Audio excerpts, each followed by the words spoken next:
Hello guys, तो कैसे हैं आप सब लोग। Welcome to study IAS. और यहाँ पर हम लोग इंडियन आर्ट एंड कल्चर का डिस्कशन कर रहे हैं जो कि नितिन सिंघानिया की बुक है। आज हम अपना नया चैप्टर स्टार्ट करेंगे जो कि है हमारा चैप्टर नंबर 6, इंडियन डांस।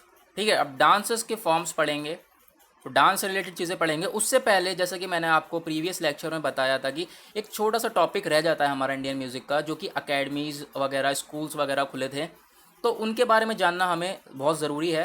तो वो भी पढ़ेंगे हम लोग। ठीक है, पहले उस चीज़ को कवर करने के बाद then we will talk about Indian dances forms. Okay, so यहाँ पर हम लोग जो प्रीवियस लेक्चर था उसमें हमने क्या पढ़ा था, अभी हमने पढ़ा था fusion of classical and folk. ठीक है, इनका म्यूज़िक का फ्यूजन पढ़ा था। उसके बाद मॉडर्न म्यूज़िक में रॉक, जैज़, पॉप म्यूज़िक, इन सब के बारे में पढ़ा था। देन उसके बाद म्यूज़िकल इंस्ट्रूमेंट्स के बारे में भी कुछ चीज़ें पढ़ी थी हमने, जैसे कि मेम्ब्रेनोफोन के बारे में पढ़ा था, विंड इंस्ट्रूमेंट्स के बारे में पढ़ा था, मंजीरा देखा था, ठीक है, सितार देखा था। देन अब हमें क्या पढ़ना है आज, आज हम लोग मॉडर्न डेवलपमेंट इन म्यूज़िक, यानी जो म्यूज़िक का जो डेवलपमेंट हुआ वो किस तरीके से हुआ, महाविद्यालय खोले गए, अकेडमी खोली गई, तो उन चीज़ों के बारे में हम आज बात करेंगे। देन उसके बाद हम अपने टॉपिक पे आएंगे जो कि चैप्टर नंबर 6 है हमारा, इंडियन डांसेस फॉर्म्स। ठीक है, डांस अब हम उसके बाद आज ही स्टार्ट कर देंगे अपना dance form. So guys, time waste ना करते हुए आगे बढ़ते हैं। This course is presented by me, Deepak Yadav. Guys, if you want to get an Academy Plus subscription, then you can go for it and use discount code StudyIS. When you will use this code, you will get 10% off. So guys, यहाँ पे 10% of मिल जाएगा अगर आप ये code use करोगे।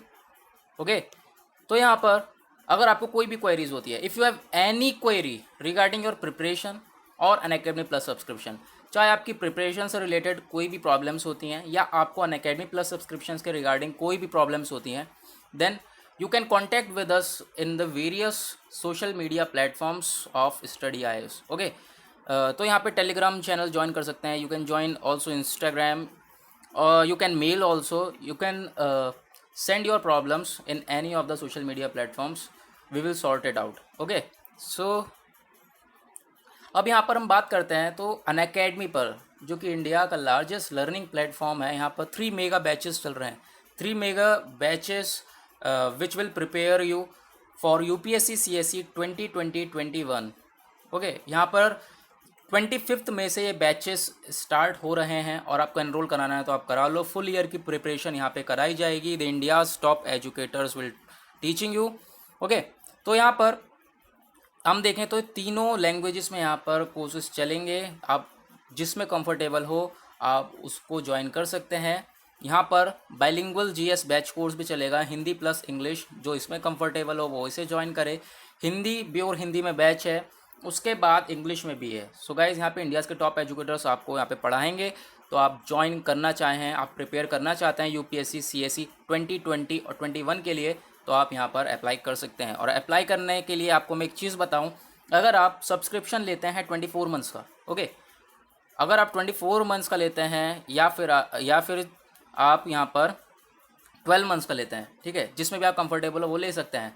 But if you will use the code StudyIS, अगर आप यहाँ पर कोड StudyIS का कोड यूज़ करेंगे, then you will get 10% extra off. Okay, यहाँ पे आपका 10% जो है वो बच जाएगा। अच्छी बात है, बच जाएगा, तो आप यहाँ पे ये कोड यूज़ कर सकते हैं। उसके बाद यहाँ पे अनअकैडमी की UPSC चैम्पियनशिप्स चल रही हैं, एनरोल कर सकते हैं, वो भी बिल्कुल फ्री। तो अभी हम चलते हैं अपने टॉपिक के ऊपर। So guys, now come on to the another slide. So in the previous lecture we have covered modern music, musical instruments and musical instruments में हमने लास्ट में, आपको याद हो तो, ये कवर किया था टाटा वड़िया के बारे में। ओके, यहाँ पे ये चीज़ हमने कवर करी थी। उसके बाद हमने सितार को भी देखा था। उसके बाद now our today's topic is modern development in music. Okay, how the music was developed, तो हम उसके बारे में पढ़ेंगे कि कैसे कैसे डेवलप्ड हुआ म्यूज़िक। जो प्रोसेस था डेवलपमेंट के म्यूज़िक का, ये अनएंडिंग था। ठीक है, कब से, जब से आरंभ हुआ है अर्ली हिस्टोरिक पीरियड में, जब से ये आरंभ हुआ है तब से ये बढ़ता ही चला गया, आसमान को छूता गया ये डेवलपमेंट। और 21st सेंचुरी की बात करें तो बहुत सारे अपग्रेड्स यहाँ पे हुए जो कि म्यूज़िक की इंडस्ट्री को बूम करा, यानी कि राइज हुआ। म्यूज़िक इंडस्ट्री में। सो फर्स्ट महाविद्यालय इस गंधरा महाविद्यालय, यहाँ पर ट्रेन करा जाता था, टीच करा जाता था। अभी हम पढ़ेंगे। So the name V D Paluskar is a person who set up the school in 1901। Okay, 1901 with purpose of teaching. इन्होंने अपना एक पर्पज़ रखा कि मुझे सिखाना है लोगों को, टीच करना है। फिर उसके बाद मुझे अपनी जो नॉलेज है उसे इंडियन क्लासिकल म्यूज़िक, डांस सिखाना है, म्यूज़िक के बारे में सिखाना है, कैसे म्यूज़िक गाया जाता है, डांस बताना है। और ये सब कुछ ट्रांसमिट करने की, फैलाने की कोशिश करी गई। और कमिंग जनरेशन्स, जो आने वाली जनरेशन्स थी, इनका पर्पज़ ये था कि जितनी भी आने वाली जनरेशन्स हो उनको हम ये सारी चीज़ें टीच करें। So this is the reason. फिर उसके बाद इन्होंने ये वी.डी. पुलस्कर जो हैं, ये इन्होंने सेटअप करा स्कूल 1901 में, विच इज़ गंधरा महाविद्यालय।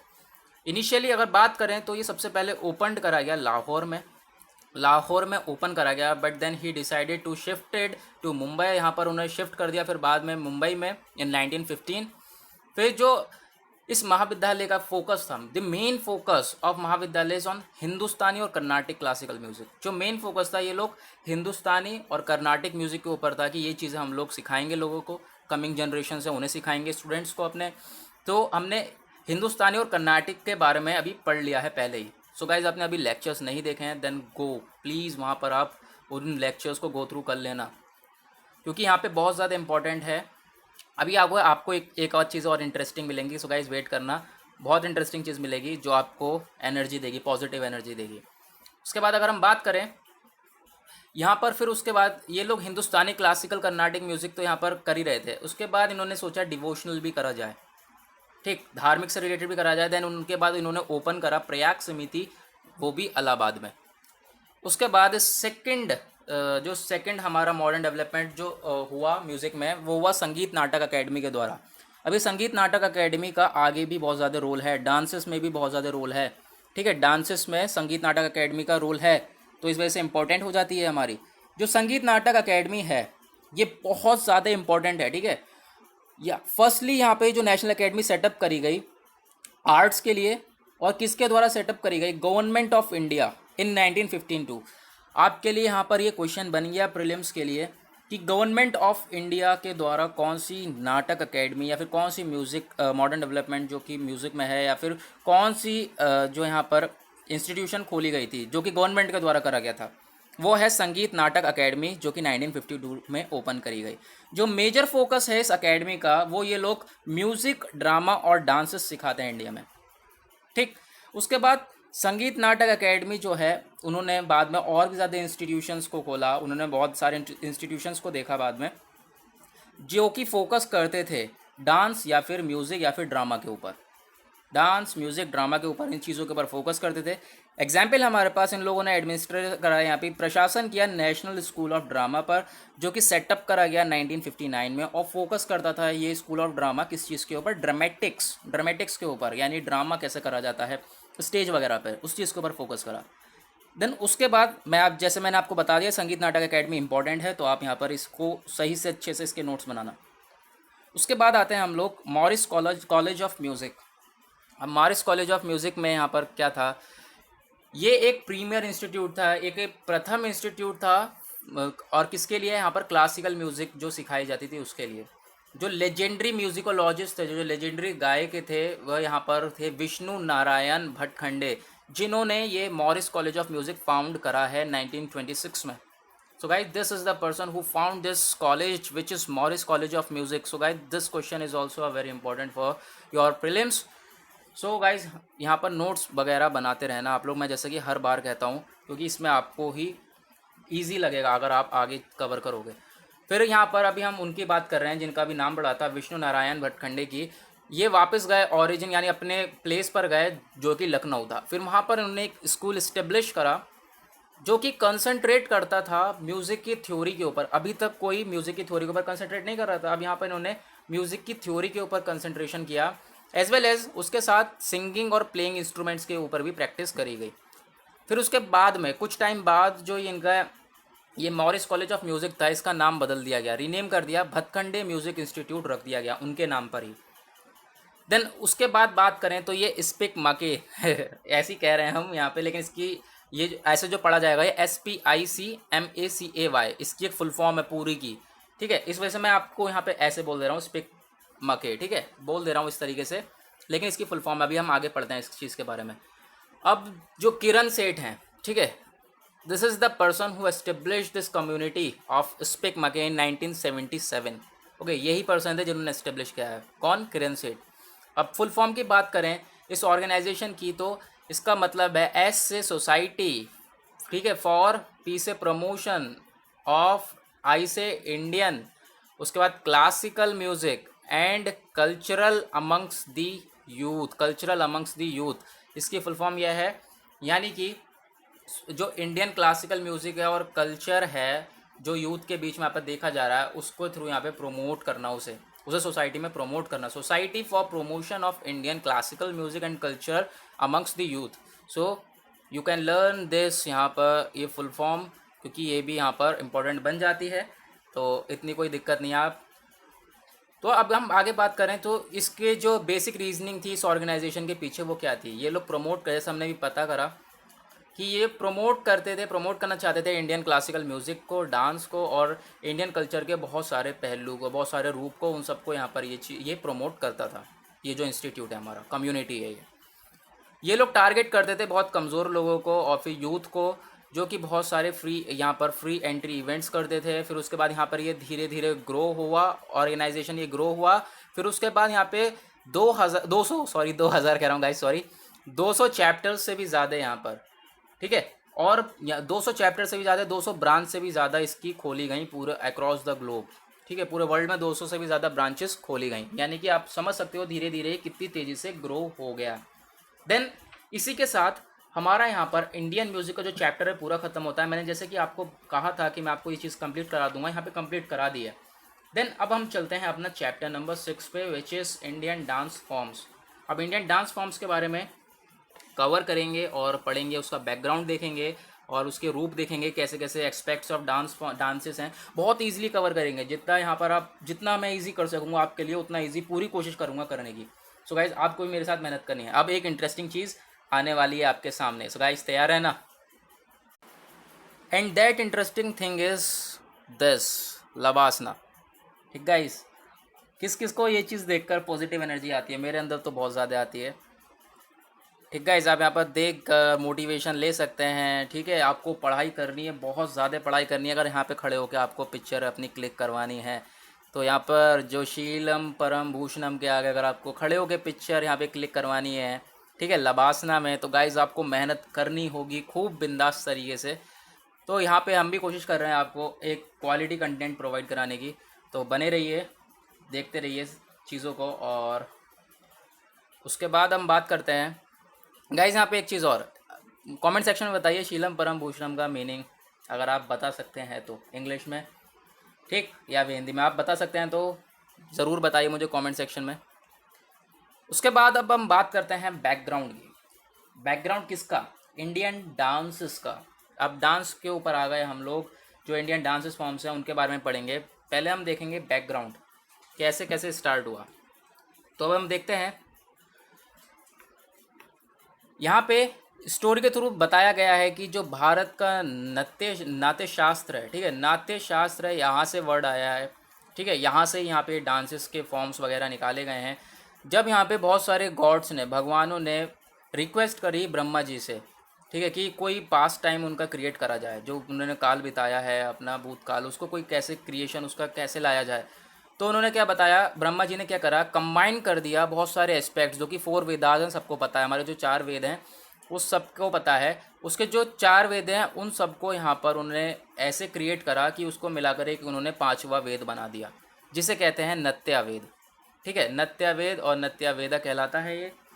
तो हम लोगों को पता चल गया अब नत्य वेद 5वां वाला कैसे आया। तो नत्य से ही यहाँ पे ये डांस आया, डांस वर्ड निकला। नत्य या नृत्य आप समझ ही गए होंगे, नृत्य मतलब भी डांस ही होता है। तो नत्य के बारे में पढ़ें तो नत्य यहाँ पे एक अमालगमेशन है, यानी मिक्सचर है किसका, डांस का, ड्रामा, म्यूज़िक, ठीक है, इन सब चीज़ का मिक्सचर है। इसमें अब क्या इंक्लूड है, पथ्या, जो कि वर्ड्स हैं, पथ्या को कहते हैं वर्ड्स, जो कि ऋग्वेदा से लिया गया है। अभिनय, अभिनय जो जेस्चर्स होते हैं, हाथ से जेस्चर्स करे जाते हैं, ठीक है, वो कहाँ से लिया गया है? यजुर्वेद से। उसके बाद गीत जो म्यूज़िक है वो लिया गया है सामवेद से। उसके बाद रास जो इमोशंस हैं, रसा इंग्लिश में कहेंगे रास जो इमोशंस हैं वो लिए गए हैं अथर्ववेद से। ठीक है, ये 4 वेद से इस वर्ड निकालने के बाद इन सब को क्रिएशन करने के बाद एक नया वेद क्रिएट करा गया जो कि 5th वेद है हमारा, नत्य वेद। ठीक है, ये इन सब का मिक्सचर है। उसके बाद अब हम बात करें हमने डांस से रिलेटेड क्या चीज़ें, क्या एविडेंसेस हैं। हम लोगों ने सबसे पहले डांस से रिलेटेड क्या चीज़ें देखी हैं, तो हम लोगों ने एंग्रेविंग्स देखी है, हमने पढ़ा भी था पहले चैप्टर नंबर 1 में। एंग्रेविंग्स देखिए भीमबेटका केव्स में। भीमबेटका केव्स कौन से, जो सबसे पहले हम लोगों को केव्स मिली हैं। सबसे पहले वर्ड आ रहा है, यानी कि सबसे पहले हम लोगों को भीमबेटका केव्स ही मिली हैं। पेंटिंग्स वगैरह वहाँ पे हमने पढ़ी थी, आपको याद हो तो अब हम एंग्रेविंग्स जो हैं, ठीक है, एंग्रेविंग्स मिली हैं डांसिंग की, यानी कि जो भीमबेटका केव के अंदर जो आर्ट वगैरह बनाई गई है, खोद खोद के बनाई गई है, वो डांसिंग का बनाया गया है भीमबेटका केव में। यहाँ से हम लोगों ने देखा है। और हम लोगों ने ब्रॉन्ज स्कल्पचर जो देखा था डांसिंग गर्ल का, जो गर्ल हम लोगों ने कई बार कवर करी है, गर्ल जो डांसिंग एक पोस्चर में है। आप लोगों को याद भी होगा, हड़प्पन सिविलाइजेशन में हमने देखा था, यानी चैप्टर 1 में हमने पढ़ा था इसके बारे में, और बहुत सारी डिटेल में बातें करी थी। तो यहाँ पे ब्रॉन्ज गर्ल जो डांसिंग गर्ल है, ठीक है, इसका स्कल्पचर से भी यहाँ पे ये पता चलता है कि डांस वहाँ से अब हो गया था शुरू। ठीक है, डांस के बारे में उन लोगों को कुछ तो आइडिया था, तभी तो यहाँ पे कुछ स्कल्पचर्स आए, पेंटिंग्स आई, एंग्रेविंग्स बनाए। ठीक है, कुछ तो आइडिया होगा उन्हें। उसके बाद यहाँ पर बहुत सारे हमने पता कर लिया कि ये क्या क्या एविडेंसेस देखे हमने। अब जो फर्स्ट नॉर्मल मेंशन देखें जो डांस का, कहाँ पे जो पहला पहला एकदम ठीक तरीके से जो मेंशन हुआ है, कहाँ पे हुआ है? भारत मुनि के फेमस वर्क जो नृत्य शास्त्र, नृत्य शास्त्र किसने लिखा है? भारत मुनि ने लिखा है। ठीक है, उसमें जो सबसे यहाँ पर मेंशन करा गया है डांस के बारे में, जो कि मोस्ट कॉम्प्रहेंसिवली और विविड ट्रिटेजाइज के साथ यहाँ पे वेरियस फैसेट्स बताता है इंडियन क्लासिकल डांस के। इंडियन क्लासिकल डांस के बहुत सारे रूप, बहुत सारे पहलू यहाँ पर बताए गए हैं नृत्य शास्त्र में। जो वर्क है इसे कंपाइल करा गया था बिटवीन 200 BC, 200 BC में यहाँ पे वर्क को कंपाइल करा गया था, और 2nd सेंचुरी AD में भी। और फिर यहाँ पर 2nd सेंचुरी AD और डिस्क्राइब करा गया है डिटेल में, टेक्निक्स डिस्क्राइब करी गई। ये सब डिटेल में यहाँ पे डिस्क्राइब करा हुआ है नृत्य शास्त्र में। टेक्निक्स को, पोस्चर, इमोशंस, ऑर्नामेंट्स क्या पहनने हैं, कैसा स्टेज है, और हालांकि ऑडियंस को भी यहाँ पर इन सब चीज़ के बारे में मेंशन है नृत्य शास्त्र में। ये सारी चीज़ें डिटेल में मेंशन है। उसके बाद अगर बात करें तो जो भारत मुनि हैं यहाँ पर, उन्होंने डिस्क्राइब करा है डांस को एक कंप्लीट आर्ट, एक पूरी कला की तरह उससे देखा है, इसको डिस्क्राइब करा गया है, जिसमें यहाँ पर बहुत सारे स्कोप भी देखे हैं, जैसे कि आर्ट, म्यूज़िक, स्कल्पचर, पोइट्री और ड्रामा। ये सारी चीज़ें भी उन्होंने यहाँ पर डिस्क्राइब करी हुई हैं। उसके बाद हम लोग अब बात करते हैं एस्पेक्ट्स ऑफ डांस। अब डांस के जो रूप हैं, डांस के पहलूज हैं, वहाँ पर अगर आपको एस्पेक्ट समझ में आ गए डांस के, फिर से सुनिए आप, अगर आपको एस्पेक्ट्स समझ में आ गए डांस के, तो आप सारे डांस इजीली कवर कर लोगे, आपको बहुत ज़्यादा दिक्कत नहीं होगी। ठीक है, थोड़ा बहुत ही आपको फिर करना पड़ेगा, कुछ मेहनत करनी पड़ेगी, वरना आपको ज़्यादा दिक्कत नहीं होगी अगर आप एस्पेक्ट्स पढ़ लेते हो, क्योंकि ये सारे डांसेस में कुछ ना तो कुछ एस्पेक्ट्स होने हैं। ठीक है, ये रूप जो हैं डांस के अभी हम पढ़ते हैं। अगर नृत्य शास्त्र के अकॉर्डिंग हम देखें, दो बेसिक एस्पेक्ट्स हैं इंडियन क्लासिकल डांस के। ठीक है, 2 रूप हैं इंडियन क्लासिकल डांस के, जो पहला है लस्य, दूसरा है तांडव। ठीक, लस्य क्या होता है? अब यहाँ पर ये जो लस्य डांस है ये क्या दिखाता है? ये दया, भाव, रास यानी इमोशंस, अभिनय यानी जेस्चर्स, ये सारी चीज़ों को डिनोट करता है ये डांस। और यहाँ पे ये लोग फीमेल के द्वारा यहाँ पे डांस किया जाता है। ठीक, अब जो तांडव है, तांडव जैसा कि पता है आपको कहाँ से, शंकर भगवान करते हैं तांडव। अब यहाँ पर ये मेल एस्पेक्ट यहाँ पे मेल के द्वारा करा जाता है। ठीक है, और ज़्यादातर एम्फेसिस, ज़्यादातर जोर दिया जाता है रिदम और मूवमेंट के ऊपर। तांडव में आप देखते होंगे एंगर में करा जाता है रिदम और मूवमेंट, ताल और उसके जो मूवमेंट आएगी ताल के साथ साथ, जैसे ड्रम वगैरह बजता है उसके साथ जो ताल पे के साथ साथ जो मूवमेंट लाने होंगे, उन चीज़ों के ऊपर ज़्यादातर फोकस करा जाता है तांडव में। ठीक है, लस्य क्या होता है? फीमेल फीचर्स होते हैं, यानी फीमेल डांस करती हैं। यहाँ पर ग्रेस, भाव, रस और अभिनय यहाँ पर देखा जाता है, ये डांस डिनोट करता है। तांडव में सबसे ज़्यादा एम्फेसिस करा जाता है, जोर दिया जाता है रिदम और मूवमेंट के ऊपर। ठीक, ये हमारे 2 बेसिक एस्पेक्ट्स हैं इंडियन क्लासिकल डांस के अकॉर्डिंग टू नृत्य शास्त्र। अब हम लोग अकॉर्डिंग टू अभिनय दर्पण की बात करें। अभिनय क्या होता है? यहाँ पर इमोशंस, अभी हमने पढ़ा था, है ना? तो अब हम देखें, सॉरी, अभिनय इमोशंस नहीं होता, रास इमोशंस होता है। अभिनय क्या होता है? जेस्चर्स। ठीक है, याद आ गया। अब इन्हें क्या होता है, जेस्चर्स। अब जेस्चर्स के थ्रू हम देखें तो जो नंदी केशवराज हैं ये फेमस हैं ट्रिटीज़ ऑन डांस एक्ट। इन सब को इन्होंने छोटे छोटे टुकड़े में तोड़ कर 3 बेसिक एलिमेंट्स बना डाले। ठीक है, अब डांस के 3 बेसिक एलिमेंट्स भी हैं। कौन कौन से हैं? पहला है नृत्य। ठीक है, अब ये इन तीनों के ऊपर डांसेस बहुत ज़्यादा बेस्ड हैं। इन तीनों को आपको अच्छे से कवर करना है। ये आप समझ जाओगे तो आप डांस अच्छी तरीके से आगे भी समझ पाओगे, कन्फ्यूजन नहीं होगा। नृत्य, नृत्य है पहला, दूसरा है हमारा नृत्य, तीसरा है नृत्य। तो अब हम तीनों के बारे में पढ़ना है। पहले हम नृत्य देखते हैं। नृत्य क्या रेफर करता है? बेसिक डांस स्टेप्स, यानी कि जो बेसिक से स्टार्ट करते हैं, बेसिक डांस स्टेप्स होते हैं, परफॉर्म करे जाते हैं रिदमिकली, यानी ताल के साथ साथ परफॉर्म करे जाते हैं, लेकिन यहाँ पे कोई भी एक्सप्रेशन और मूड को नहीं दिखाया जाता है। ठीक है, विदाउट एक्सप्रेशन जो डांस होगा उसे कहेंगे हम लोग नृत्य। ठीक, उसके बाद अभी नृत्य टाइप का कैसे डांस था, नृत्य टाइप का कैसे डांस होता है, यहाँ पर जो हमने पहले देखा था वहाँ पर तो बिल्कुल जो था विदाउट एक्सप्रेशंस था, लेकिन यहाँ पर ड्रामेटिक रिप्रेजेंटेशन, यहाँ पे ड्रामा दिखाया जाएगा डांस में, और यहाँ पर जो डांस के थ्रू पूरी स्टोरी समझाई जाएगी। ठीक है, उसके बाद अब नृत्य आता है हमारा, थर्ड टाइप का ये जो आता है डांस। यहाँ पर क्या होता है, ये लोग सेंटिमेंट्स दिखाएंगे। ठीक है, अपने विचार दिखाएंगे डांस के थ्रू, उसके साथ इमोशंस जगाएंगे डांस के थ्रू, डांस करके। ठीक है, इमोशंस जगाएंगे, अपने विचार बताएंगे, और यहाँ पर ये लोग नकल भी करते हैं और अलग अलग मेथड्स भी अपनाते हैं एक्सप्रेशन के, ज़्यादातर मुद्राज में। ठीक है, अब मुद्राज क्या होते हैं? ठीक, तो अब मुद्रास के बारे में हम देखेंगे, अभी हम पढ़ेंगे उसके बारे में। रास जो हमारे 9 रास हैं, 9 रास हैं। ठीक है, रास क्या होता है? इमोशंस होते हैं। मुद्रास क्या होंगे? वो भी इमोशन से रिलेटेड होंगे। उस इमोशन की, उस मुद्रा को वो किस तरीके की मुद्रास यूज़ करते हैं। डिफरेंट डिफरेंट मुद्रास हैं, जैसे कि 9 रास हैं, 9 इमोशंस हैं, 9 इमोशंस यानी कि रास भी और मुद्रा भी। ठीक, तो अब हम बात करेंगे 9 इमोशंस और रास मुद्रा की। तो उसमें देखेंगे हम लोग, उसके अकॉर्डिंग पढ़ेंगे, और मुद्रास भी पढ़ेंगे हमारी जो उनके रास के ऊपर ही बेस्ड हैं। कन्फ्यूजन मत, बिल्कुल कन्फ्यूज़ मत हो, अभी आपको समझ में आएगा, बस देखते रहो। तो फिर जो हम 9 रस की बात कर रहे हैं वो ये हैं 9 रस। पहला है हमारा श्रृंगार, जो कि लव के उसमें देखा जाता है। ठीक है, लव यहाँ पर डिनोट करता है। ठीक है, अगर इस टाइप की मुद्रा करी जाएगी या इस टाइप में डांस करा जाएगा। ठीक है, ये जो इमोशन है हमारा श्रृंगार इमोशन है, ये लव इमोशन दिखाता है। रौद्र ये एंगर दिखाता है। रौद्र डांस क्या दिखाता है? एंगर, गुस्सा, जो कि हमारा तांडव जैसा। ठीक, उसके बाद भीभत्सा क्या दिखाता है? डिस्गस्ट। वीरा क्या दिखाता है? वीर यानी वीर मतलब हीरो, वैसे भी हुआ हीरोइज्म। ठीक है, शांत यानी पीसफुल, ट्रैंक्विलिटी दिखाता है। हास्य यानी लाफ्टर, हास्य यानी कि हास्य नाम से समझ में आ रहा है कॉमेडी। उसके बाद करुण ट्रेजिडी के लिए ट्रेजिडी शो करता है। भयानक, भयानक नाम से पता चल रहा है हॉरर। अद्भुत यानी अद्भुत के नाम से पता चल रहा है वंडर।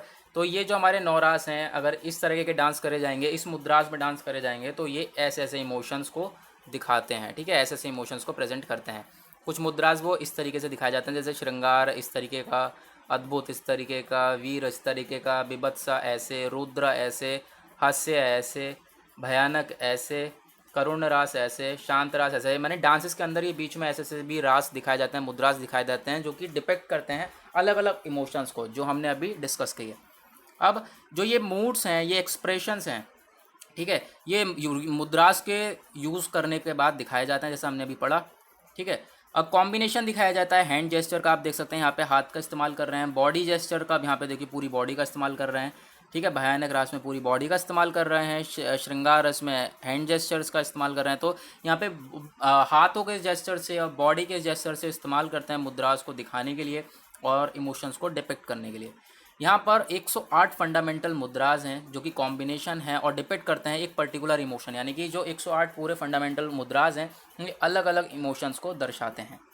ठीक, अगर आपने ये चीज़ अगर सही से समझ ली है तो आप एबल हो आगे भी चीज़ें समझने के। उसके बाद बात करते हैं हम लोग इंडियन क्लासिकल डांस फॉर्म्स की। तो जो अलग अलग स्टाइल्स के डांसेस हैं, ये अलग अलग जगह इवॉल्व हुए, अलग अलग रीजन्स में इंडिया के। ठीक है, तो रीजन्स भी आपको पता करने हैं, अच्छे अच्छे से रीजन्स भी याद रखने हैं, और कौन कौन से डांस कौन कौन से रीजन के हैं ये अच्छी तरीके से याद रखना है। हाउएवर, अगर बात करें तो जो सारे डांसेस हैं, ये सारे गवर्न करे जाते हैं बेसिक रूल्स और गाइडलाइंस के द्वारा। यानी हर कोई डांस होता है, उसके कुछ बेसिक रूल्स होते हैं और उसकी गाइडलाइंस होती हैं। प्रेजेंटली बात करें तो संगीत नाटक अकेडमी, जो हमने भी इसके बारे में पढ़ा था, अगर इसके अकॉर्डिंग देखें, जो कि गवर्नमेंट के द्वारा यहाँ पे सेटअप करी गई है, इसके अकॉर्डिंग देखें तो यहाँ पे 8 क्लासिकल डांस फॉर्म्स को इंडिया में एग्जिस्ट करा गया, लाया गया। और वो 8 क्लासिकल डांस अगर मैं आपको नाम बता दूँ पहले, तो कौन कौन से हैं। पहला है हमारा भरतनाट्यम, दूसरा है कुचिपुड़ी, तीसरा है हमारा कथकली, चौथा है हमारा मोहिनाट्यम, उसके बाद है हमारा ओडिशी सातवां, और यहाँ पर सॉरी सातवां कह रहा हूँ, छठा हमारा है कोई ओडिसी, सातवां है हमारा मणिपुरी, उसके बाद कथक, उसके बाद सत्रिया। ये पूरे जितने ही मैंने बताए, मैंने अगर काउंटिंग गलत कर दिया तो उसके लिए सॉरी, बट यहाँ पर ये हमारे 8 क्लासिकल डांस फॉर्म्स हैं जो कि संगीत नाटक अकेडमी ने यहाँ पर दिखाए इंडिया में, ठीक है, जो प्रेजेंट हुए हैं, डांस फॉर्म्स को लाया गया है। तो अगर हम स्टार्ट करें, हम अगर पहले देखें भरतनाट्यम के बारे में, तो गाइज आज हम भरतनाट्यम पूरा ख़त्म तो कर नहीं पाएंगे, तो हमारा नेक्स्ट लेक्चर में हम इस पूरा कोशिश करेंगे कि जो क्लासिकल डांसेस हैं, यानी कि क्लासिकल डांसेस हैं भरतनाट्यम और ये पूरे जो 8 डांसेस हैं, इसे नेक्स्ट लेक्चर में ख़त्म कर देंगे, ठीक है। थोड़ा बहुत आज हम यहाँ तक देख ले रहे हैं भरतनाट्यम के बारे में, जितना देख सकते हैं। उसके बाद जो हम अपने नेक्स्ट लेक्चर में क्लासिकल डांसेस को ख़त्म कर देंगे, और उसके नेक्स्ट लेक्चर में हम लोग फोक डांसेस के साथ साथ चैप्टर 6 हमारा इंडियन डांस फॉर्म्स को भी ख़त्म कर देंगे, ठीक है गाइस। तो उसके बाद हम देखें यहाँ पर जो भरतनाट्यम है, ये बहुत ही पुराना डांस माना जाता है सारे क्लासिकल डांस फॉर्म्स में। इस डांस की जो ओरिजिन है वो कहाँ से हुआ है, ये सादिर से, यानी कि जो सोलो डांस परफॉर्मेंस किया जाता था, एक सिंगल पर्सन डांस करता था, जैसे कि वो मंदिर में जो डांसर्स होते हैं वो हुआ करते थे, या फिर देवदासीज थी, और ये तमिलनाडु में यहाँ पर ओरिजिन हुआ, ठीक। तमिलनाडु में भरतनाट्यम ओरिजिन हुआ। जब ये यहाँ पर डिक्लाइन हो गया, ये देवदासी सिस्टम डिक्लाइन हो रहा था, गिर रहा था देवदासी सिस्टम, ऐसा समय आया कि बिल्कुल ये ख़त्म होने वाला था भरतनाट्यम डांस। लेकिन फिर यहाँ पर बीच में आ गए हमारे ई कृष्णा अय्यर, इन्होंने अपने पूरे एफर्ट्स लगाए और इस डांस को दोबारा जीवित कर दिया, ठीक है, रिवाइव कर दिया इस डांस फॉर्म को, और ये एक प्रोमिनेंट फ्रीडम फाइटर भी कहलाते हैं। अगर पहले प्रीवियसली अगर बात करें तो जो हमारा भरतनाट्यम डांस है, ये फॉर्म करा गया था यहाँ पर जो थे पहले फीमेल डांसर्स को यहाँ पर डांस करवाया जाता, जो परफॉर्म करते थे वो फीमेल डांसर्स परफॉर्म करती थी, पहले की बात कर रहे हैं। लेकिन अब क्या हो गया, ये पॉपुलर तो हो गया है बहुत ज़्यादा, सबके बहुत ज़्यादा पॉपुलर हो गया भरतनाट्यम, तो यहाँ पर अब मेल भी प्लस ग्रुप आर्टिस्ट भी यहाँ पर इसको भरतनाट्यम को परफॉर्म कर सकते हैं। अब हमारे पास एक बहुत ज़्यादा प्रोमिनेंट यहाँ पर कैरेक्टर हैं, वो हैं रुक्मिणी देवी अरुनंदले, ठीक है। रुक्मिणी देवी अरुंदले यहाँ पर हैं, जो कि एक फेमस प्रोपोनेंट हैं यहाँ पर, ठीक है। प्रोपोनेंट क्या होता है, प्रस्तुत करता है, जिन्होंने यहाँ पे प्रस्तुत करा है, फेमस प्रोपोनेंट हैं भरतनाट्यम की, ठीक है, जो कि रिमेंबर करी गई थी, जिन्हें ग्लोबल रिकॉग्निशन दिया गया था इस डांस के लिए। नाम याद रखना है आपको। अब ग्लोबल रिकॉग्निशन किस डांस में, भरतनाट्यम में किस पर्सन को दिया गया, ठीक है, क्वेश्चन पूछ सकते हैं, वो है हमारी रुक्मिणी देवी अरुंदले। उसके बाद भरतनाट्यम कुछ इस तरीके से यहाँ पर करा जाता है। यहाँ पे कुछ इमेजेस हैं भरतनाट्यम की, तो आप यहाँ पर देख सकते हैं। ये वाली इमेजेस आपकी बुक में भी है, ब्लैक एंड वाइट है नितिन सिंघानिया में, ये वाली इमेज नहीं है, तो आप यहाँ पे देख सकते हैं भरतनाट्यम इस तरीके से डांस किया जाता है। आगे बात करें तो यहाँ पर कुछ फीचर्स आ जाते हैं भरतनाट्यम डांस के, तो कुछ इंपॉर्टेंट फीचर्स हैं भरतनाट्यम के, वो आज हम यहाँ तक सिर्फ कवर करेंगे, इसके बाद से हम लोग अपना नेक्स्ट लेक्चर में चीज़ें देखेंगे। हम बात कर लें अर्ली 19th सेंचुरी की, तो 4 मेन, या अभी नहीं याद रखना, 4 डांस टीचर्स थे तंजावुर में, तंजावुर के, जो कि त्रिवेंद्रम के साइड तंजावुर, यहाँ पर उसके वहाँ पर 4 डांस टीचर्स हैं, ठीक है, 4 डांस टीचर्स थे, शिक्षक थे, जिन्होंने भरतनाट्यम जो रेसिटल है, भरतनाट्यम जो डांस है, इसको यहाँ पर डिफ़ाइन किया अलग अलग एलिमेंट्स में। वो एलिमेंट्स हमारे कुछ 6-7 एलिमेंट्स हैं, उसमें से 3 यहाँ पर हैं, वो आप देख सकते हो। पहले एलिमेंट है हमारा, पहला भरतनाट्यम को कैसे डिवाइड करा गया, पहला एलिमेंट में बताया अल्लरिपू। अल्लरिपू यहाँ पर पहली चीज़ है जो भरतनाट्यम में फॉलो करी जाती है, वो क्या है, ये एक बेसिक डांस है, बेसिक पोस्चर पहले आपको सीखने पड़ेंगे, ठीक है, रिदमिक सिलेबल्स सीखने पड़ेंगे, यानी कि रिदम के द्वारा जो काम करा जाता है, रिदम के द्वारा रिदम से रिदम मिलाकर आपको डांस सीखना पड़ेगा, ठीक है। फिर उसके बाद यहाँ पर ये लोग बहुत ऐसे अच्छे वर्ड यूज़ करते हैं, ठीक है, जैसे कि यहाँ पर इस अल्लरिपू से क्या यहाँ पर कहा जा रहा है कि अल्लरिपू जो डांस पोस्चर से इस तरीके से इस्तेमाल करा जाता है, और ये कहा जाता है कि ये गॉड से, भगवान से ब्लेसिंग्स मांग रहे हो, ठीक है, ब्लेसिंग मांगते हैं इस एलिमेंट के थ्रू, अल्लरिपू के थ्रू। उसके बाद दूसरा एलिमेंट है हमारे पास जतिस्वरम, ठीक है, जतिस्वरम है, इसे ये एक नृत्य कंपोनेंट है। अब नृत्य क्या होता है, अब मैंने आपको पहले बताया था, अब ऐसे ही सब में आएंगे, ठीक है। नृत्य और नृत्य के बारे में आपको ध्यान से याद करना है। नृत्य क्या था, तो वो था हमारे बेसिक डांस स्टेप्स हमने पढ़ा था, जिसमें कोई एक्सप्रेशन और मूड नहीं होता था। ठीक है, कोई एक्सप्रेशंस नहीं होते। तो ये हमारा एक नृत्य कंपोनेंट है, यहाँ पे कोई भी एक्सप्रेशंस नहीं होते हैं, लेकिन पोजेज और मूवमेंट्स ज़रूर यहाँ पर अलग अलग दिखाए जाते हैं। देन उसके बाद हमारा थर्ड एलिमेंट है जो कि भरतनाट्यम का है, वो है शब्दाबम। ठीक है, शब्दम, जो कि एक ड्रामेटिक एलिमेंट है। यहाँ पे वर्ड्स को एक्सप्रेस करा जाता है, वर्ड्स को, शब्द को एक्सप्रेस करा जाता है, जो कि हमारे अभिनय को दिखाता है सॉन्ग्स के अंदर। गाइज, अभिनय, जल्दी से वीडियो को पॉज करो और बताओ क्या है, हमने अभी पढ़ा है। तो पॉज करो, मैं भी बताता हूँ। तो अभिनय को हम कहते हैं यहाँ पे जेस्चर्स। ठीक है, अगर वर्ड्स को एक्सप्रेस के थ्रू यहाँ पे अभिनय दिखाता है सॉन्ग्स में, यानी जेस्चर्स वगैरह दिखाता है। और जनरली जो ये सॉन्ग्स हैं, ये गॉड की प्रेजिंग के लिए गाए जाते हैं, यानी गॉड को, भगवान को प्रेज करा जाता है इन सॉन्ग्स के द्वारा। ठीक, तो यहाँ पर हमारे जो बाकी अब यहाँ पे एलिमेंट्स हैं वो हम लोग अपना नेक्स्ट लेक्चर में डिस्कस करेंगे। ठीक है गाइस, यहाँ पे बाकी एलिमेंट्स हम लोग नेक्स्ट लेक्चर में डिस्कस करेंगे, वरना वीडियो यहाँ पर बहुत ज़्यादा लंबी हो जाएगी। तो अभी हम यहाँ पर पॉज करते हैं अपना, जो इस यहाँ पे याद रखना शब्दम पे हमने छोड़ा है। शब्दम के आगे हमारा जो यहाँ पर फोर्थ एलिमेंट है वो है वर्णम, उसके बाद पडम, उसके बाद जवाली, थिलना। उसके बाद ये सारी चीज़ें के बाद हम लोग कुचिपुड़ी पढ़ेंगे, उसके बाद कथकली के बारे में देखेंगे, उसके बाद मोहिनीअट्टम, ओडिसी, इन सब के बारे में कोशिश करेंगे कि जो हमारा नेक्स्ट लेक्चर हो उसके अंदर हम क्लासिकल डांसेस को पूरी तरह से ख़त्म कर दें। उसके बाद हम लोग जो है हमारे फोल्क डांसेस को ख़त्म कर दें और चैप्टर को साथ साथ निपटा दें। उसके बाद चैप्टर 7 हमारे छोटे छोटे हैं, एक एक लेक्चर में कवर हो जाएंगे। इंडियन पोएट्री वगैरह ये सब एक एक लेक्चर के चैप्टर्स हैं। 7 के बाद, सॉरी 7 ये शायद 8, 9, 10 हैं। तो हाँ, कुछ ऐसे चैप्टर्स हैं, ये सब एक एक लेक्चर्स में कवर हो जाएंगे। सो गाइस, यहाँ पे मैं बस खाली इतना कहना चाहूँगा, आप नोट्स बनाते रहना। यहाँ पे पूरी कोशिश करी जा रही है आपको एक क्वालिटी कंटेंट देने की। So guys, don't forget to make the notes. मैं बार बार कहता हूँ, आप नोट्स बनाते रहो। नोट्स बनाओगे तो ही सारी चीज़ें आगे टैकल कर पाओगे। और आप बिगिनर हो तो भी आप यहाँ पे लेक्चर बिंदास देखो। मैं आपको बिगिनर को भी रिकमेंड कर रहा हूँ कि आप लेक्चर अभी से ही देखोगे, सही से नोट्स वगैरह बनाओगे तो आपको बुक की भी नीड नहीं पड़ेगी आगे। सही में इस तरीके से लेक्चर को तैयार करा जा रहा है कि आपको बुक की भी नीड ना पड़े। आप एक बार नितिन सिंघानिया को देख भी सकते हैं, ठीक है, और उसके बाद लेक्चर को देख सकते हैं। कुछ भी चीज़ यहाँ पे स्किप नहीं करी जा रही है। ठीक, तो यहाँ पे हो जाता है हमारा लेक्चर ख़त्म। और आपको अनअकैडमी सब्सक्रिप्शन चाहिए तो आप ले सकते हैं। आपको कोड यूज़ करना है स्टडी IAS। अगर आप स्टडी IAS कोड यूज़ करोगे तो आपको 10% ऑफ मिल जाएगा। ठीक है, 10% आपके बच जाएंगे, जो अच्छी बात है, बच जाएंगे तो ठीक है गाइस। तो आप यहाँ पे यूज़ कर लेना स्टडी IAS कोड सब्सक्रिप्शन लेते वक्त। और 3 बड़े बड़े बैचेस चल रहे हैं, जो कि आपको यहाँ पे अनअकैडमी पर 3 मेगा बैचेस चल रहे हैं। यहाँ पर सबको पता है, जैसे मैंने अभी आपको बताया, जो भी लेक्चर्स देख रहे हैं सबको पता है 3 मेगा बैचेस चल रहे हैं और इंडियाज़ के टॉप एजुकेटर्स पढ़ा रहे हैं। और तीनों ही लैंग्वेज में, बाइलिंगुअल प्लस प्योर हिंदी और फिर इंग्लिश, तीनों ही लैंग्वेजेस में यहाँ पे तैयारी कराई जा रही है। तो आप अगर आप UPSC CSE 2020 और 21 की प्रिपरेशन करना चाहते हैं तो आप सब्सक्रिप्शंस ले सकते हैं और प्रिपरेशन कर सकते हैं घर बैठे बैठे।